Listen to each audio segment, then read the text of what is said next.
আচ্ছা, এটা কি ফল বলো তো? এটা হচ্ছে কচড়া। মানে মহুয়া গাছের যে অতি পরিচিত ফুল মহুল ফুল, সেই ফুল থেকে যে ফল হয় সেটা হচ্ছে কচড়া ফল।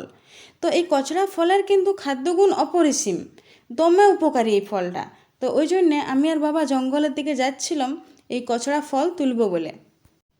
তো এইটা হচ্ছে রানীবাঁধ বারিকুল রাস্তা। আর আমাদের ঘর কিন্তু একদম জঙ্গলের মাঝেই, আমরা এই জঙ্গলমহলের বাসিন্দা।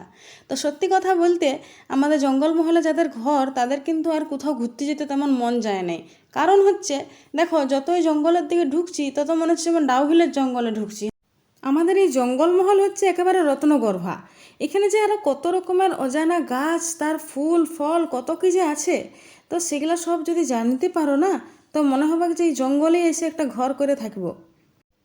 চলো তাহলে আজকে একটা বড় মহুয়া গাছ তোমাদেরকে প্রথমেই দেখাই। এই দেখো, একটা বিরাট বড় বট গাছের মতন মহুয়া গাছ, আর থোকা থোকা ধরে আছে কচড়া, বুঝলে? আর এই হচ্ছে আমাদের মহুয়ার ফুল, অর্থাৎ মহুল ফুল। যে ফুলকে গোটা বছর মানুষ এইভাবে সঞ্চয় করে রাখে এবং অনেক কাজে লাগে, সেগুলো একদিন পরে বলবো। আর এই দেখো, পৌঁছে গেছি আমরা একটা সুন্দরী মহুয়া গাছের কাছে। এই সুন্দরী মহুয়া গাছ চারপাশে ছড়াই রয়েছে, আর ধরে রয়েছে থোকা থোকা কচড়া। এখন যদিও কচড়াগুলো একটু কচি কচি আছে, মানে দেখে শুনে তুলতে হবে আর কি। তো কয়েকটা কচড়া আমি তোমাদেরকে তুলে দেখাচ্ছি।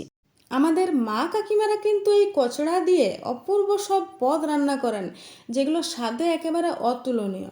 আর এই কচড়া কিন্তু আমাদের জঙ্গলমহলের বাসিন্দাদের জীবিকা নির্বাহেরও আরেকটা অন্যতম উপায়। তো এই মহুয়া গাছের উপকারিতা নিয়ে যতই বলবো না, ততই কম বলা হবে।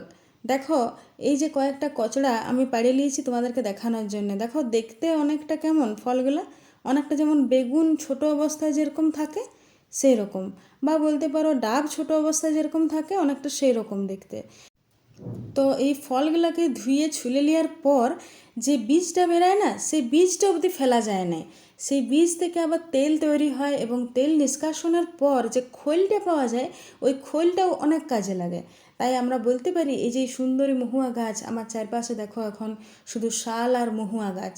তো এই মহুয়া গাছ কিন্তু অনেক অনেক মানুষকে বাঁচায় রেখেছে, তাদের রুজি রুটির যোগান দেয়। দেখো দূরের দিকে যে মহুয়া গাছগুলো আছে ওগুলো আরও বেশি বেশি কচড়া আছে। তো আমি জুম করে দেখানোর চেষ্টা করছি, কিছু কচড়া থোকা থোকা ধরে আছে, দেখা গেল কিনা জানি নেই। অপূর্ব এই জঙ্গলের দৃশ্য, যত দূর তাকাচ্ছি তত দূর শুধু সবুজ আর সবুজ, মনে হচ্ছে ছুটে ওই সবুজের ভিতর ঢুকে যাই। ভাবতেও ভালো লাগে যে এইখানেই আমাদের বাড়ি ওঠা, এইখানেই আমাদের জন্ম।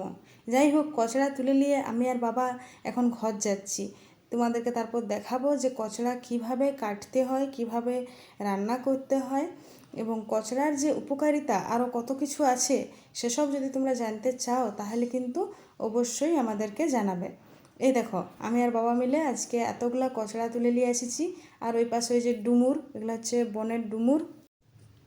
আজকের মতন তাহলে আমরা এখানেই শেষ করছি, কিন্তু কচড়া নিয়ে যদি জানতে চাও তাহলে জানাবে।